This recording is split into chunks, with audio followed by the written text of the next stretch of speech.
Hello guys, welcome back to SM financial. आज के इस वीडियो में हम लोग टेक्निकल एनालिसिस सीखने की कोशिश करेंगे और यहाँ पे आज मैं आपको ये बताने वाला हूँ कि किस तरीके से हम लोग पता कर सकते हैं कि मार्केट जो है करंटली कहाँ जा सकता है और इस सिचुएशन में हमें क्या शॉर्ट सेल करना है या लॉन्ग करना है।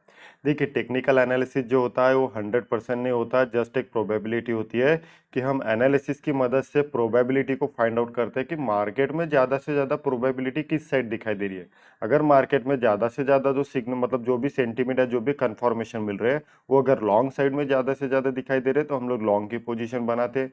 वही अगर ज़्यादा से ज़्यादा प्रोबेबिलिटी अगर हमें शॉर्ट सेल के लिए दिखाई दे रही है तो हम लोग शॉर्ट सेल की पोजीशन बनाते हैं। उसमें भी हम लोग मनी मैनेजमेंट को फॉलो करके ही सारे ट्रेड को ये करते हैं, ठीक है। लेकिन हमेशा आपको ध्यान में रखना है कि कभी भी टेक्निकल एनालिसिस श्योरिटी नहीं होता है, बल्कि जस्ट एक प्रोबेबिलिटी होती है। तो देखिए, यहाँ पे मैं आपको ये बताने वाला हूँ कि हमें कैसे पता चलेगा कि क्या मुझे वाकई में अभी करंटली शॉर्ट सेल ही करना पड़ेगा या फिर हमें लॉन्ग करना है, ठीक है। तो उसके लिए देखिए, मैंने यहाँ पे एक इंडिकेटर को यूज़ किया जिसका नाम है मूविंग एवरेज, ठीक है। तो आपने कई सारे मूविंग एवरेज देखे होंगे, आपने कई सारे वीडियो भी मूविंग एवरेज के देखे होंगे, लेकिन यहाँ पे मैं आपको कुछ अलग तरीके से बताने वाला हूँ कि किस तरीके से मूविंग एवरेज को एनालिसिस किया जाता है और किस तरीके से फाइंड आउट किया जाता है। यहाँ पे जो मैंने मूविंग एवरेज लगाया है, यहाँ पे ये जो मूविंग एवरेज दिखाई दे रहा है ये 50 का मूविंग एवरेज है और यहाँ पे जो आपको ये मूविंग एवरेज दिखाई दे रहा है ये 200 का मूविंग एवरेज है। अब अगर आप लोग यहाँ पे देखोगे तो यहाँ पे 4 मूविंग एवरेज है 200 के अलग अलग प्रकार के, और यहाँ पर भी क्या है, अलग अलग प्रकार के 50 के, मतलब अलग अलग प्रकार के जो है यहाँ पे मूविंग एवरेज है। अब इसके बारे में जो भी डिटेल है मैं टेलीग्राम ग्रुप में दे देता हूँ। अगर आपने अभी तक टेलीग्राम ग्रुप को ज्वाइन नहीं किया है तो वहाँ पे जाके आप ज्वाइन कर ले, वहाँ पे आपको इसके बारे में सारी डिटेल मिल जाएंगी, ठीक है, कि ये क्या है, चार कैसे है, ये इसमें भी चार कैसे है, इन सारे डिटेल के बारे में जो मैंने टेलीग्राम ग्रुप में दे दिया है। अब यहाँ पे देखिए, ये 200 का है, ये 50 का है, ठीक है। तो आप 200 का और 50 का लगा लीजिए। अब देखिए, एक बात आपको समझना है कि एक्चुअली मूविंग एवरेज होता क्या है, ठीक है। मूविंग और एवरेज, इसका मतलब क्या हुआ कि एक ऐसा एवरेज जो मूव करते रहता है, ठीक है। मूविंग एवरेज का मतलब क्या हुआ, एक ऐसा एवरेज जो मूव करते रहता है। अब आपने यूट्यूब पे कई सारे वीडियो देखे होंगे जहाँ पे ये कहा जाता है कि भाई अगर ये क्रॉस होता है तो वहाँ शॉर्ट सेल करिए, अगर ये ऊपर में क्रॉस होता है तो बाय करिए। तो देखिए, मैं ये सारी चीज़ें आपको नहीं बताने वाला हूँ, मेरे हिसाब से ऐसी चीज़ें काम ही नहीं करती है। अब यहाँ पे अगर इसे मूविंग एवरेज बोला, इसका मतलब क्या है, जस्ट एक एवरेज निकाल के दे रहा है, ठीक है। अगर हम लोग यहाँ पे कैंडल का एवरेज निकालने जाएंगे तो काफ़ी समय लगेगा, इसलिए इसने क्या किया है हमें कि एक प्लेटफॉर्म बना के दिया है, मतलब कि एक ऐसा इंडिकेटर बना के दिया है जो आपको रेडीमेड सारी चीज़ें निकाल के देता है, जैसा कि कैलकुलेटर, ठीक है। कैलकुलेटर क्या करते हैं कि हम कुछ नंबर पुट करते हैं जिसमें वो इंस्टेंटली हमें क्या करता है, कैलकुलेट करके बता देता है। तो हमें कैलकुलेट करने का काम जो है वो आसान कर देता है। तो उसी प्रकार अगर मैं मूविंग एवरेज की बात करता हूँ तो मूविंग एवरेज हमें क्या बता रहा है, सिर्फ और सिर्फ एवरेज ही बता रहा है, बाकी कुछ भी नहीं बता रहा है। अब देखिए, यहाँ पे मैंने 1 घंटे का टाइम फ्रेम यूज किया, इसका मतलब क्या है कि यहाँ पे जो आपको एक कैंडल दिखाई दे रही है वो 1 घंटे को दर्शाती है, यानी इसे पूरा बनने के लिए 1 घंटे का समय लगता है। तो अगर मैं यहाँ पे 200 मूविंग एवरेज की बात करता हूँ तो इसका मतलब क्या हुई है, 200 दिन नहीं बल्कि 200 कैंडल हुई, यानी कि 200 घंटे हो गए।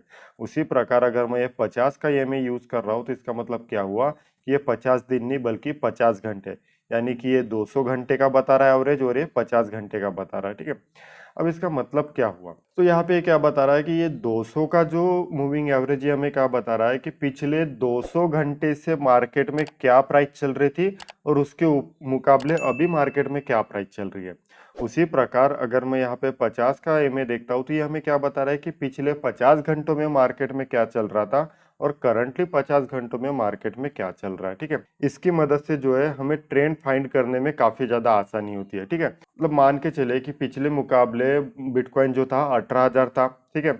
उसके बाद 7 दिन आपने देखा कि बिटकॉइन जो है 18,500 चल रहा है। तो इसका मतलब क्या हुआ कि पिछले 7 दिन के मुकाबले आज के डेट में जो बिटकॉइन है वो 500 पॉइंट ऊपर है, मतलब कहीं ना कहीं ये बुलिश सेंटीमेंट को दर्शा रहा है। उसी प्रकार अगर मान के चले कि बिटकॉइन 7 दिन पहले 18,000 था और उसके बाद जो है बिटकॉइन जो है 17,500 पे आया है, तो इसका मतलब क्या है कि पिछले 7 दिन के मुकाबले जो है बिटकॉइन अभी नीचे, मतलब कहीं ना कहीं बेरिश जोन में है, ठीक है। तो यही बताने का काम जो है मूविंग एवरेज करता है, ठीक है। तो यहाँ पे हमें आइडेंटिफाई कैसे करना है, तो देखिए आपको एक चीज अभी ध्यान में रखनी है। तो अगर हमें मार्केट में 200, 200 के नीचे 50 और 50 के नीचे अगर मार्केट दिखाई दे रहा है, ध्यान में रखिए 200, 200 के नीचे 50 और 50 के नीचे अगर मार्केट है तो इसका मतलब क्या है कि हम करंटली बेरिश जोन में चल रहे हैं। और जब भी आप प्लान करोगे कुछ ट्रेड करने के लिए तो हमेशा आपको प्लान करना है शॉर्ट सेल के लिए। क्यों? क्योंकि करंटली ट्रेंड क्या चल रहा है, 200, 200 के नीचे 50 और 50 के नीचे अगर मार्केट होता है तो इसका मतलब क्या है कि मार्केट अभी करंटली बेरिश जोन में है। तो हमें हमेशा ऐसे ट्रेड को आइडेंटिफाई करने हैं जिसमें हमें शॉर्ट सेल ही दिखाई दे। यहाँ पे हमें लॉन्ग के लिए ट्रेड नहीं करना है। तो आप देख सकते हैं, यहाँ देखिए क्या हुआ, 200, 200 के नीचे 50 और 50 के नीचे मार्केट काम कर रहा है। इसका मतलब क्या है कि करंटली हम लोग बेरिश जोन में। तो जब भी मार्केट इस 50 एमए के आसपास या फिर ये 200 के आसपास आता है, आप यहाँ पे शॉर्ट सेल के लिए प्लान कर सकते हैं। और यहाँ पे आपको फाइंड आउट करना है, प्लान नहीं करना है। यहाँ पे आपको टेक्निकल एनालिसिस की मदद से पैटर्न को फाइंड आउट करना है और तभी आपको यहाँ पे शॉर्ट सेल करना है। तो उस समय आप देखोगे कि ज्यादा से ज्यादा प्रोबेबिलिटी यही होगी कि मार्केट आप ही के साइड में आने की यहाँ पे ज्यादा से ज्यादा प्रोबेबिलिटी हो सकती है। जैसे ये देखिए, ये गिरा, ठीक है, उसके बाद देखिए यहाँ पे करेक्शन किया, बराबर है 50 तक आया, जैसे ही ब्रेक हुआ देखिए बैक टू बैक मार्केट नीचे गिरा है। तो जब भी मार्केट में आपको ट्रेड लेना है या फिर प्लान करना है तो हमेशा आपको एक चीज चेक कर लेनी है कि मार्केट में करंटली क्या दिखाई दे रहा है। क्या 200, 200 के नीचे 50 है और क्या उसके नीचे मार्केट काम कर रहा है? तो देखिए, जब भी आप देखोगे तो मार्केट नीचे गिरता है। अब अगर मैं यहाँ पे देखूँ तो क्या दिखाई दे रहा है कि 200, 200 के नीचे 50 और उसके बीच में क्या है, मार्केट करंटली अभी काम कर रहा है। तो ऐसे सिचुएशन में हम लोग प्लान नहीं करेंगे, ठीक है, ऐसे सिचुएशन में हम लोग प्लान नहीं करेंगे। वही मान के चले कि मार्केट अगर ऊपर चला भी जाता है लेकिन फिर भी ये मूविंग एवरेज क्रॉस नहीं हुए तो ज्यादातर प्रोबेबिलिटी यही होंगी कि ये थोड़ा ऊपर जाएंगे और फिर से मार्केट नीचे की तरफ मूव कर देगा, ठीक है। तो हमेशा आप जब ट्रेड लोगे तो आपको ऐसे ट्रेड फाइंड आउट करना है। देखिए यहाँ पे 200, 200 के नीचे 50, तो देखिए आया आया 200 के पास है और देखिए फिर से मार्केट में सेलिंग प्रेशर आना स्टार्ट हो गया। क्यों? क्योंकि करंटली 200 के नीचे 50 है। तो जब भी हमें शॉर्ट सेल के लिए प्लान करना है तो आपको एक चीज चेक कर लेनी है कि क्या मूविंग एवरेज 200 के नीचे में है। 200, 200 के नीचे 50 और 50 के नीचे अगर मार्केट होगा तो आप इसमें जो है शॉर्ट सेल के लिए अपॉर्चुनिटी ढूंढिए और उसी समय आप शॉर्ट सेल करिए, लॉन्ग मत करिए, ठीक है। अब अगर मैं यहाँ पे दिखा दूं, जैसे यहाँ देखिए, अब यहाँ क्या दिखाई दे रहा है कि ये देखिए 200, 200 के ऊपर 50 आया। अब हम बाइंग के लिए सोचेंगे, 200, 200 के ऊपर 50 और 50 के ऊपर मार्केट आया तो ऐसे सिचुएशन में हम लोग शॉर्ट सेल के लिए प्लान नहीं करेंगे। ऐसे सिचुएशन में हमें क्या करना है, लॉन्ग के लिए ही प्लान करना है, ठीक है।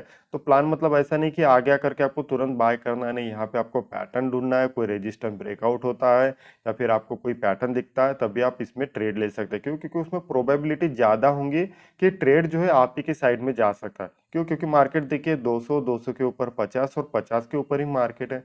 सेम यहाँ पे देख लेते हैं, जैसे यहाँ देखिए, अब क्या है कि 200, 200 के ऊपर 50 है लेकिन मार्केट उसके ऊपर नहीं है।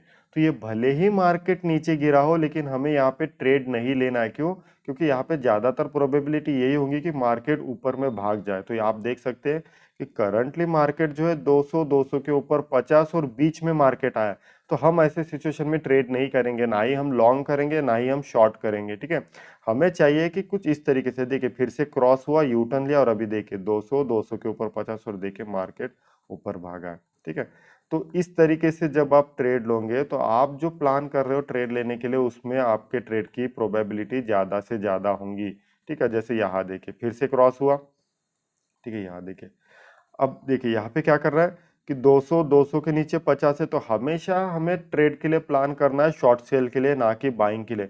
तो जब भी आपको यहाँ पे शॉर्ट सेल की अपॉर्चुनिटी दिखती है आपको तुरंत शॉर्ट करना है। जैसे यहाँ देखिए 200 के ऊपर तो मार्केट गया लेकिन करंटली क्या है, 200, 200 के नीचे ही 50 है। तो ऐसे सिचुएशन में हम लोग बाय नहीं करेंगे, ठीक है। और आप देख सकते हैं कि ये तुरंत थोड़ा ऊपर आया और फिर से यू टर्न लिया और देखिए मार्केट कैसे गिरा। आप देख सकते हैं, ये देखिए काफी बढ़िया मार्केट यहाँ पे गिरा है, ठीक है। तो इस तरीके से ही आपको मूविंग एवरेज को फाइंड आउट करना है। मतलब मूविंग एवरेज के मदद से हमें थोड़ा ओवरव्यू देखना है मार्केट का कि मार्केट में मुझे क्या प्लान करना है। क्या मार्केट में मुझे शॉर्ट सेल के लिए प्लान करना है या लॉन्ग के लिए प्लान करना है। देखिए चीजें जो है मेरे पास काफी ज्यादा है बताने के लिए लेकिन समय बहुत कम है, वीडियो काफी बड़ा हो जाएगा। इसलिए जो भी चीजें हैं मैं अपने टेलीग्राम ग्रुप में डाल दूंगा, ठीक है। और जो मेरा पुराना टेलीग्राम ग्रुप था वो कुछ प्रॉब्लम के वजह से बंद हो चुका है, इसलिए मैंने नया टेलीग्राम स्टार्ट किया है, ठीक है। तो उसका जो लिंक है आपको डिस्क्रिप्शन बॉक्स में मिल जाएगा, तो उसे ज्वाइन करना ना भूले। और अगर आपको ये वीडियो अच्छा लगा है तो इस चैनल को लाइक करें, सब्सक्राइब करें और साथ ही दोस्तों के साथ भी शेयर करें। Thank you.